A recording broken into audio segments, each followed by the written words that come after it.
172۔ اور جب آپ کے رب نے اولاد آدم کی پشتوں سے ان کی نسل کو نکالا تھا اور ان پر خود انہیں گواہ بنا کر پوچھا تھا کیا میں تمہارا رب نہیں ہوں، سب نے کہا تھا ہاں، یعنی تو ہمارا رب ہے، ہم اس کی گواہی دیتے ہیں۔ یہ اس لیے ہوا تھا کہ قیامت کے دن تم یہ نہ کہہ سکو کہ ہم تو اس بات سے بے خبر تھے۔ یہ آیت اسے کہتے ہیں، یہ عالم جس میں اللہ نے یہ عہد لیا تھا، عالم ذر یا عالم ارواح، کہ جب وہ تمام انسان کہ جنہوں نے دنیا میں آنا تھا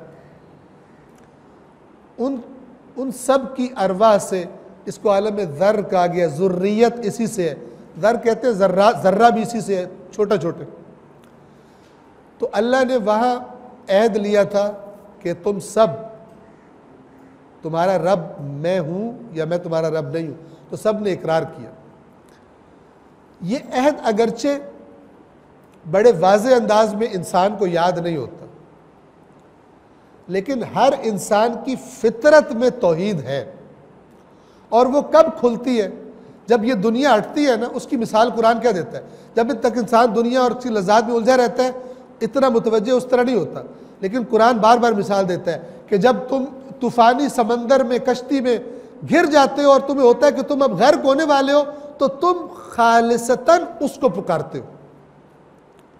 یعنی جب بھی انسان ہر طرف سے مایوس ہو جائے تو اس کا جو دل ہے اس کے اندر سے کوئی آواز اسے کہتی ہے کہ کوئی ہے کہ جو اس حالت سے بھی تجھے بچا سکتا ہے۔ اس کی فطرت، اس کے اندر سے آواز آتی ہے، اور یہ وہ عہد ہے کہ جو اللہ نے گویا ہر انسان سے لیا تھا، اور اس کے اندر اس کا اثر ہے۔